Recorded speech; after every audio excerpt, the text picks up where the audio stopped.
बिस्मिल्लाहिर्रहमानिर्रहीम। अस्सलाम वालेकुम। हक न्यूज़ के साथ मैं हूं तौसीफ अली सवाद और मैं हूँ अरीशा सगीर। वफाकी दल हुकूमत में सियासी पारा हाई हो गया। JUIF ने H9 में पड़ाव डाल लिया। हुकूमती जमात पाकिस्तान तहरीक इंसाफ भी परेड ग्राउंड में सियासी ताकत दिखाने को तैयार है।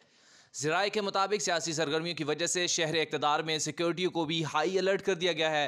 परेड ग्राउंड को भी सिक्योरिटी इदारों ने हिसार में ले लिया है, जबकि पोल्स पर भी हाई डेफिनेशन कैमरे नस्ब कर दिए गए हैं, जिनका लिंक वजारत दाखिला से मुंसलिक कर दिया गया है।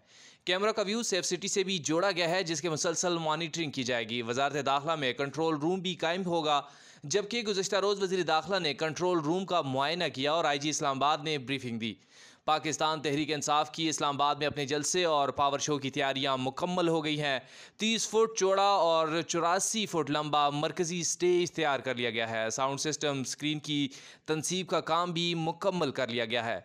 जलसे में शिरकत के लिए गिलगित बल्तिस्तान समेत मुल्क के दीगर शहरों से कारकुनान इस्लामाबाद पहुँचने का सिलसिला जारी है। PTI ने ख़वातीन के जलसे में शिरकत के लिए हुसूसी इंक्लू तैयार कर लिया है। ख़वातीन इंक्लू को हिफाजती स्टेज और हारदार तार लगाकर अलग कर दिया गया है।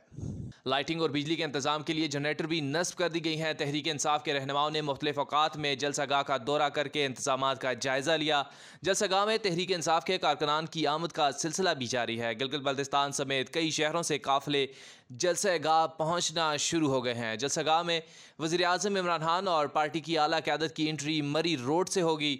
वफाकी पुलिस और इंतजामिया के अफसरान ने सिक्योरिटी को फुल प्रूफ इंतजामात कर रखे हैं। दूसरी जानब JUIF के कारकुनान की एक बड़ी तादाद इस वक्त G9 इस्लामाबाद की जलसागाह में मौजूद है। पार्टी बैनर्स और झंडे नस्ब कर दिए गए हैं, जिन पर JUIF के अलावा मुस्लिम लीग नून और पीपल पार्टी के रहनुमाओं की तस्वीर भी नज़र आ रही हैं। मौलाना फजल रहमान आज शाम को जलसा आम से खिताब करेंगे।